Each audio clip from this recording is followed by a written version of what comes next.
revolution lies in the air in 1923 because the political crisis in Germany just escalates. On the one hand, occupation of the Ruhr district, of the industrial heartland of Germany, by foreign troops, in this case of Belgian and French troops. And this is really seen as a kind of moment of national outrage in Germany. This really radicalizes things. And combine that with the escalating economic crisis in Germany. This is the moment of hyperinflation. This is the kind of moment where from one day to the next, everything loses its value. And it is this moment of hyperinflation that explains why things get so out of hand in 1923 and why people expect revolution to happen. By the way, either from the left or from the right, revolution is on everyone's mind. Now is the time, now or never. Adolf Hitler knows there's a window of opportunity to strike and grab power. But if he's not careful, the chance will come and go. Germany is mired in political and economic crises. But soon the finance ministry in Berlin will start getting its act together. The economic outlook will begin to improve. While people are poor and downtrodden, Hitler's message has a chance of hitting home. But if people's lives get back on track, they'll be much less likely to reach for extreme solutions. The time has come to launch the Munich Putsch.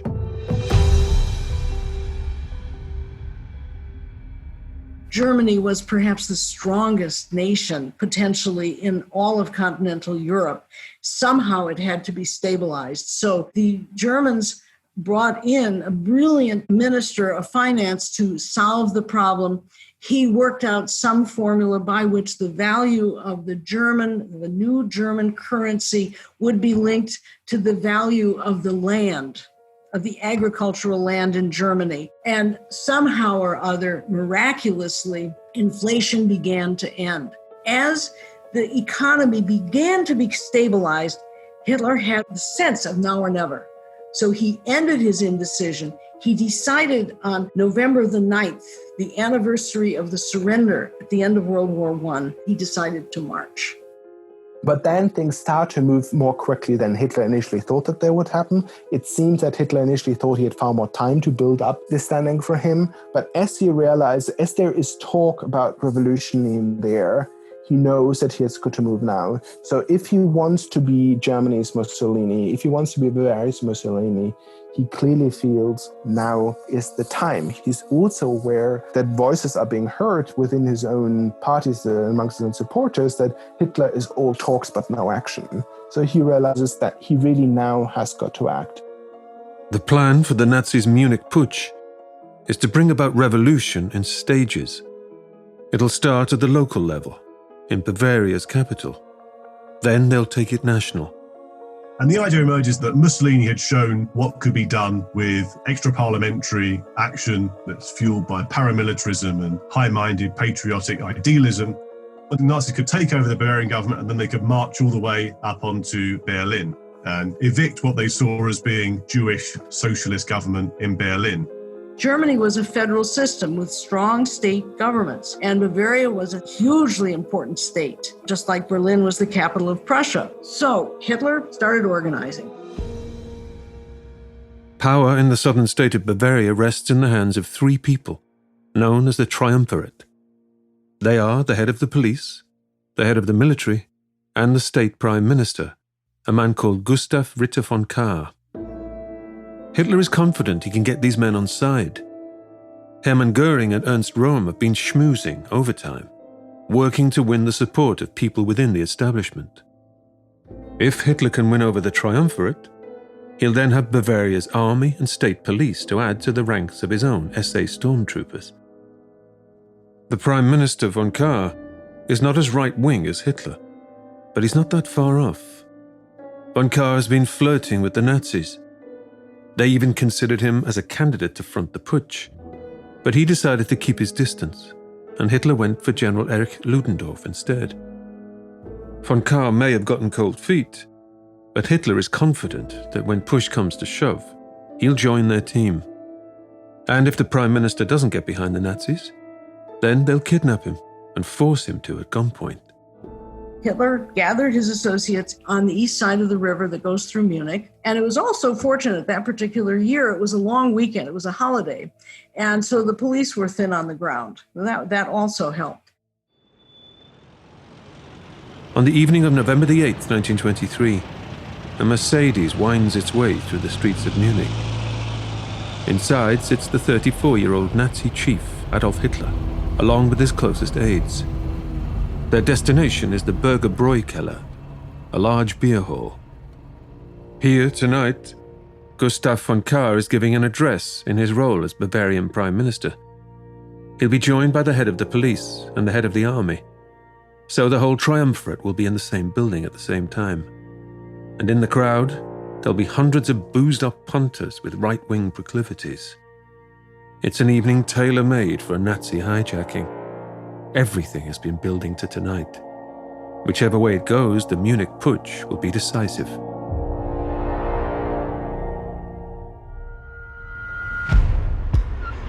The car arrives at the Burger Bräukeller. Hitler steps out. Hermann Göring is also there with a retinue of brown shirts. General Ludendorff isn't here yet. The plan is for him to make a grand entrance later on, in Act 2. First things first. The plotters need to make it inside the building. Local police are on duty, patrolling outside the hall. Göring has done an impressive job whipping the brown shirts into shape. They are thugs at heart. But at this crucial juncture, they keep their discipline. Debarking their trucks, they keep their heads down and move towards the entrance. Such is their composed, assured demeanor. The police assume they're just regular army units, here on official business. The first hurdle has been cleared. Hitler and Göring enter the building with a core group of 20 men, while the others surround the place. Outside the doors of the main chamber, you can hear a pin drop. The stormtroopers shuttle forward. This is what they've trained for. They barge right in. Göring and his men head right to the far end of the beer hall. They set up a machine gun on the dais. Then in marches the humble drummer, Adolf Hitler. In one hand, Hitler holds a pistol. He fires into the ceiling and declares the start of the National Revolution. Then he shepherds von Kahr and his two colleagues off the stage and into an adjacent room. Hitler then finally just forces things. He tries to seize the moment and to also force the hand of the Bavarian establishment. He storms into a meeting, he shoots into the air and says, "You're all arrested." He's taking them to the back room and he is basically telling them, "You join the revolution and we'll all do this together or else." Hitler has a gun on them, but the Bavarian triumvirate resist. Who does Hitler think he is, abducting government officials? Hitler needs to play his trump card. He picks up a telephone and he calls General Ludendorff. It's time to get over here as fast as possible. One of Hitler's aides makes another call, this one to Ernst Röhm. It's the cue Röhm has been waiting for. His men start to move in on strategic positions, army barracks, police stations, government buildings, right across Munich. In the beer hall, Göring is keeping the crowd warm, while in the side room, Hitler continues to try and win round von Kahr. But the Prime Minister won't budge. Hitler, it seems, has seriously overestimated von Kahr's appetite for treason. Hitler loses patience. It's time to do what he does best. He steps back out into the main hall and takes to the stage. Göring steps aside to leave the floor to his boss. For better or worse, this will be one of the most significant speeches Hitler has ever made. Hitler launches into a textbook tirade. He uses every rhetorical device at his disposal to turn the crowd his way. He appeals to their sense of patriotism, their duty to the fatherland. He insists that the Nazis are respectable. They're not trying to undermine the army or the police. It's the corrupt government in Berlin that are in their crosshairs. Within minutes, the atmosphere has totally changed. One eyewitness will later claim that Hitler turns the crowd as one turns a glove inside out. Hitler leaves the stage to rapturous applause. He heads back into the side room to work on von Kahr some more. After Hitler's barnstorming rant, the Nazis are emboldened. The putsch gets another shot in the arm and Ludendorff chooses this moment to arrive. The appearance of such a prestigious figure changes everything for the triumvirate. With this decorated general on the ticket, suddenly this coup has the sheen of respectability that they need to get on board. They concede to Hitler's demands. So Hitler now has the leaders of Bavaria in his corner. It's a huge breakthrough. It's taken a little longer than planned, admittedly, but things are working out at the Berger Bräukeller. Across the city, however, it's a mixed picture. Ernst Röhm's men continue to move in on target locations. Some Nazi squads have succeeded in their task, taking control of military buildings and recruiting army and police officers to their ranks. But it's by no means a clean sweep. Plenty of agents of the law are ready to fight these usurpers to the death. Moreover, word is starting to spread among the general public, and to most Bavarians, these are terrorists, plain and simple. A group of unelected paramilitaries who think they have the right to take over the government just because they want to. With armed standoffs across Munich and outraged locals starting to rise from their beds, the putsch could go either way. It's a chess match, and the next turn on the board is Hitler's.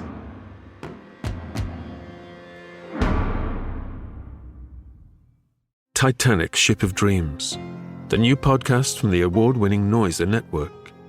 Join me, Paul McGann, as we explore life and death on Titanic.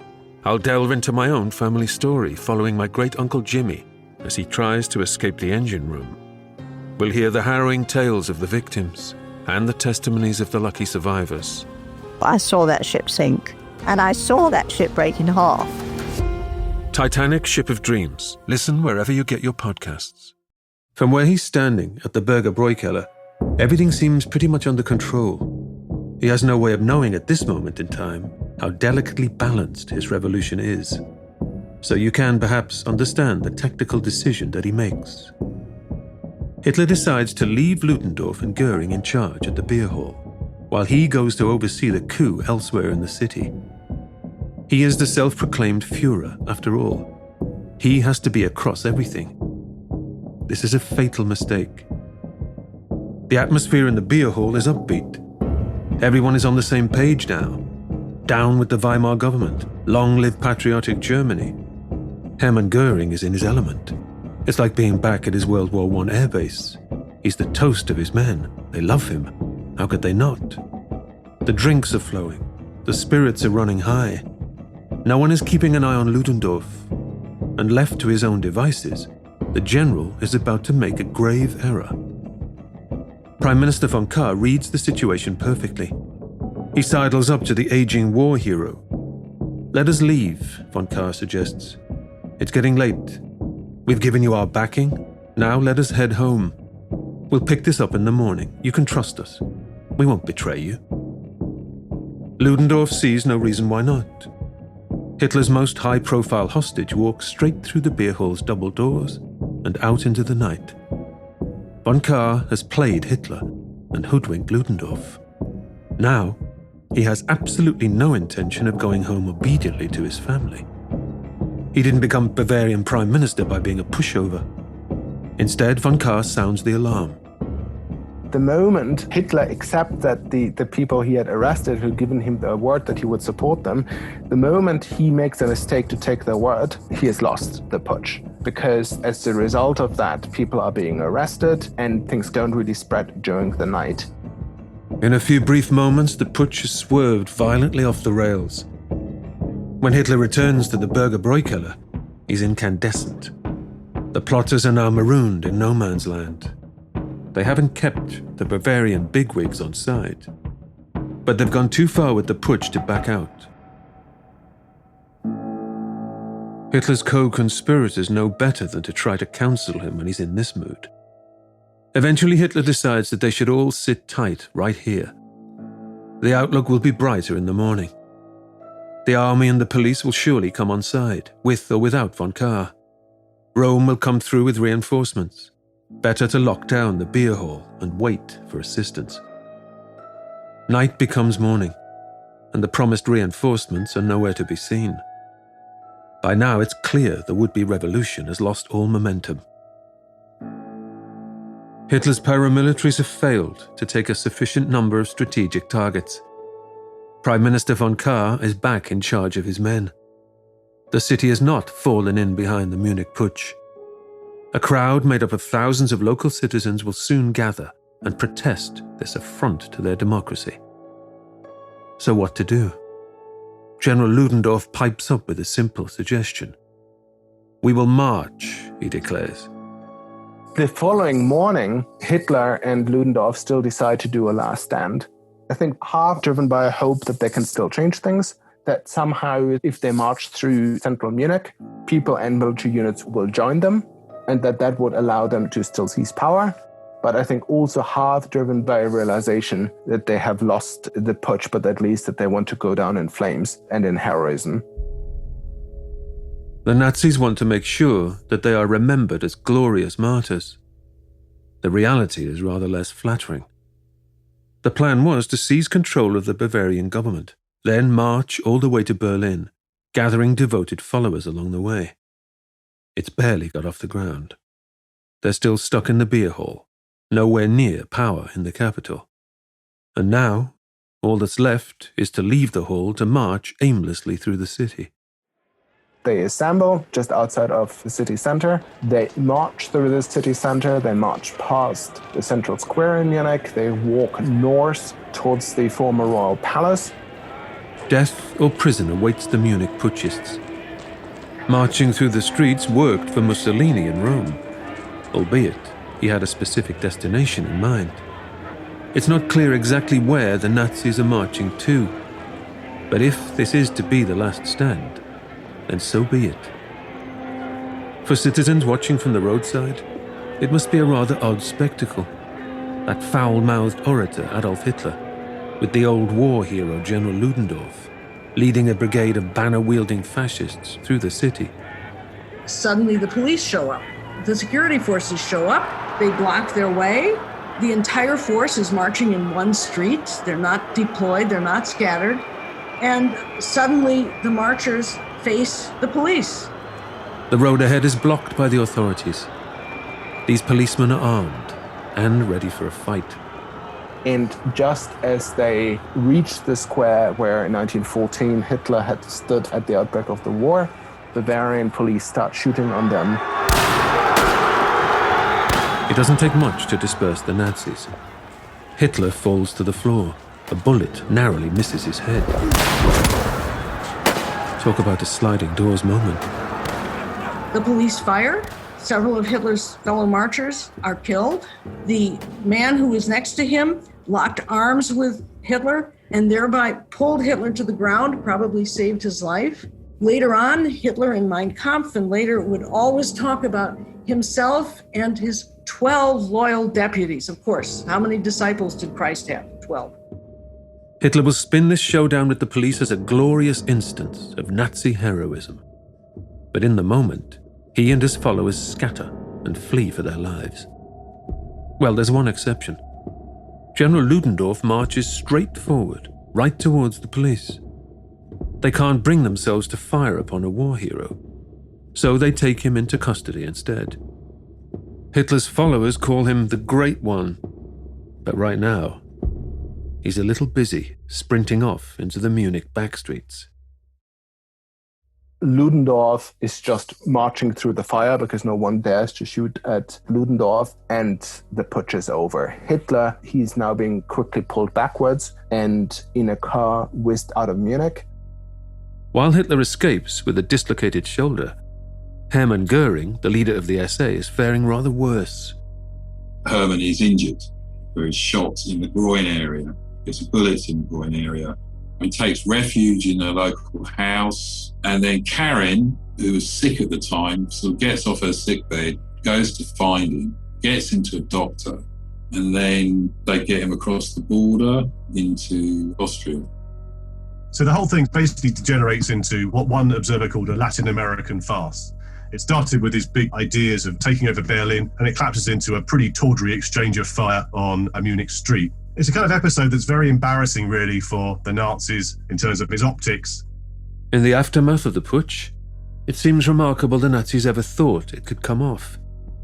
There was never really any chance that the putsch was going to succeed, because even in Bavaria, the police mostly and the army mostly were resolutely set against the putschists. It was a complete and total fiasco. Miscalculation, arrogant to think that this band of thugs would possibly be able to take over the government. The entire putsch was a failure. Hitler's Beerholt Putsch was initially an unmitigated failure. Hitler thought that this was the end of it. He was suicidal in the days after the coup, so he clearly thinks everything is lost. It seems that he has had his 15 minutes of fame. This is also how foreign diplomats, how they report Hitler, is they treat him as the guy who had his 15 minutes of fame and then went down in flames. Adolf Hitler and Hermann Göring are on the run. Ernst Röhm, Erich Ludendorff, and Dietrich Eckart are in custody. To add insult to Hitler's shoulder injury, the putsch is not even reported in the press as Hitler's coup. The infamy, for now at least, belongs to General Ludendorff. It's also important to remember, by the way, that initially when the putsch happened, people described it as the Ludendorff putsch. At best, they described it as the Ludendorff-Hitler putsch. Ultimately, the Nazis were never going to succeed without the guaranteed support of the army. And not just fringe officers like Ernst Röhm, the army en masse. This is a warning that Hitler will take on board. The military will remain a serious power broker all the way through the Nazi years. The army has a huge impact on Germany all the way through, and Hitler's really always got to worry about the army. It remains an independent power. And of course, that's the group who tries to kill Hitler. And in terms of the Nazi strategy, it switches after the Munich putsch to having to use the ballot box rather than purely relying on conspiratorial paramilitarism, which had preceded the putsch. By the time 1933 comes, Hitler makes sure that the army and the police are on his side for the takeover of power. So it's a very important lesson, in some ways, periodizes the entire Nazi movement. The putsch has been a shambles, but the humiliation of defeat contains one absolutely vital lesson for Hitler. He will soon come to realize that he must change his whole approach. He will see clearly that the way to power lies not in seizing the government by force, but in subverting the democratic system to his own ends. Hitler will soon launch a brand new mission: to bring down German politics from within. And he realized that he had miscalculated. Hitler realized his strategy was wrong, that he would never be able to stage a violent revolution like Mussolini, that he lived in a democratic system with a well-developed middle class, with a very strong constitution, and he would have to work within the system to undermine instead of overthrow that system, to figure out its weaknesses and to leverage what power he had to destroy the system from within, to weaken it from within. Hitler will realize that he has perhaps underestimated his own political talents. By reaching straight for revolution, he's overlooked his own potential as a force in democratic politics. On this new mission, to win elected office, Hitler will need to appeal beyond the violent politics of his Munich echo chamber. He'll need to make inroads in all the different German states, not just Bavaria, and in the countryside as well as towns and cities, with farmers and landowners as well as workers and soldiers. In just 10 years' time, Hitler will have done exactly that, as he assumes office as Germany's Chancellor. His true rise to power starts right here in 1923, in the ashes of defeat.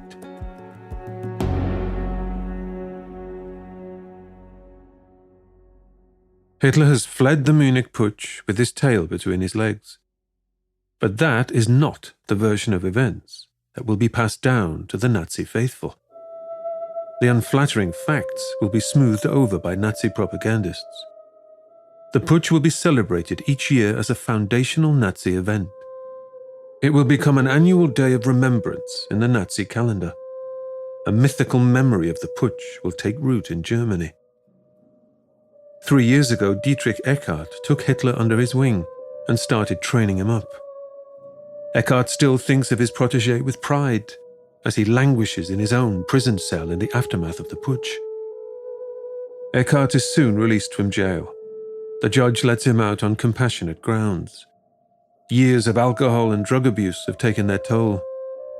Not long after his release, Eckart dies of a heart attack. The former playwright has helped to create a monstrous character, one that will go on to terrorize the world, perhaps more than any other man in history. In public, Hitler will downplay Eckart's influence on his development as a politician. But in private, he will acknowledge that he is indebted to his mentor. Hitler had every interest in writing his influence out of his story because Hitler wants to sell the story of himself as a kind of self-made man. He wants to tell the story of the genius, the guy who had come out of nowhere. But we do know that it was under his leadership that Hitler really turned into kind of the leader whom we all know.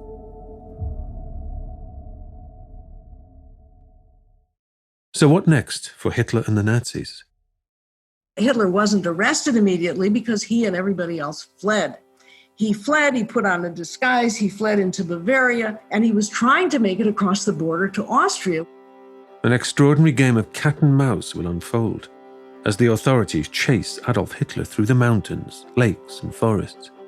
Finally, they will catch up with him. So he was finally caught hiding out at the country mansion of one of his associates.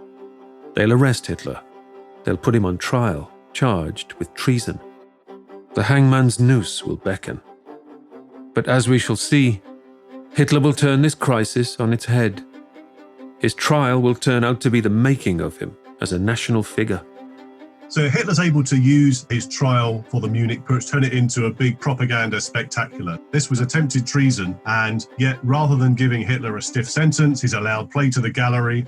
As he takes to the stand in his own defense, Hitler will finally break out of his Bavarian bubble and rupture the nation's consciousness. At this moment, his march towards the roles of Chancellor and then Führer will truly commence.